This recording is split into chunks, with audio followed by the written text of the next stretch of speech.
आज की मैं आपकी सच्ची घटना आपके सामने पेश कर सकता हूँ। हो सकता है आपको दिल दहला देगी, आपको परेशान कर देगी, ये रिश्तों को शर्मसार करने वाली ये घटना है। आपको ले चलते हैं राजस्थान के प्रदेश जैसलमेर जिले के खुआरी गांव में। वहाँ एक रमेश जिसकी उम्र लगभग 25 वर्ष और उसकी पत्नी जिसकी उम्र लगभग 22 वर्ष। अभी 6 महीने पहले इन दोनों की शादी हुई थी, बड़ी धूमधाम से शादी हुई थी। एक परिवार बहुत अच्छे खुशी से चल रहा था।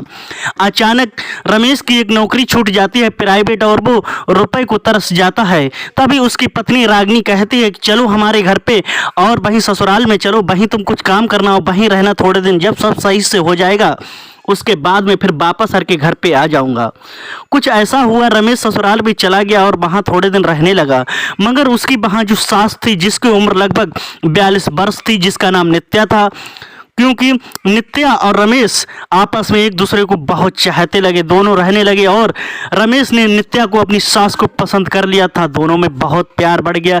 प्यार बढ़ते बढ़ते वो इस कदर पार हो गया कि उसकी कुछ सोची भी नहीं होगी लोगों ने।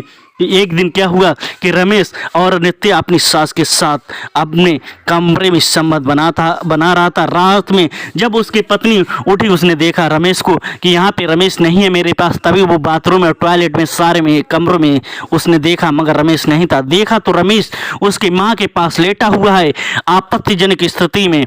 उसके बाद में उसकी पत्नी ने उससे विरोध किया और काफ़ी सुने समझाया, मगर कुछ लोग नहीं माने। बाद में सही से होने लगा कि चलो अब आइंदा हमेशा ऐसी गलती कभी नहीं होगी। सास बोली, उसकी माता बोली और रमेश बोला ऐसी गलती अब कभी नहीं होगी।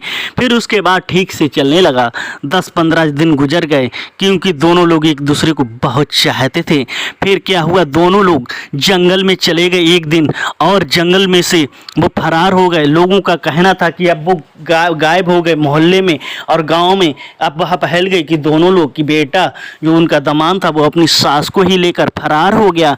क्यों गाँव में लोगों, क्योंकि जब वो जंगल में पहुँचे 2 दिनों तक रिश्तेदारों में पता किया, कहीं उसका पता नहीं लगा। जब रागिनी ने अपने ससुराल में भी फ़ोन किया, कहीं भी उसका पता भी नहीं लगा। फिर क्या हुआ कि दोनों लोगों को, पुलिस को किसी ने सूचना दी कि जंगल में 2 व्यक्ति फांसी के फंदर पर लटके हुए हैं।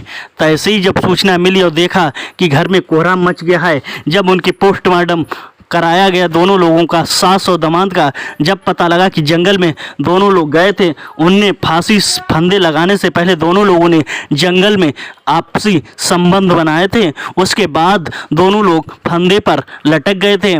इसके बाद में गांव में कोहराम मच गया है। आप लोगों की क्या राय है कि नित्या के बारे में क्या कहना चाहते हैं, ऐसी सास के बारे में क्या कहना चाहते हैं, ऐसे दामाद के बारे में क्या कहना चाहते हैं? अपनी कमेंट राय मुझे ज़रूर दें। मेरा उद्देश्य किसी भावनाओं को ठेस पहुंचाने का नहीं है। जहां भी रहो जागरूक रहो, सतर्क रहो, क्राइम से बचो।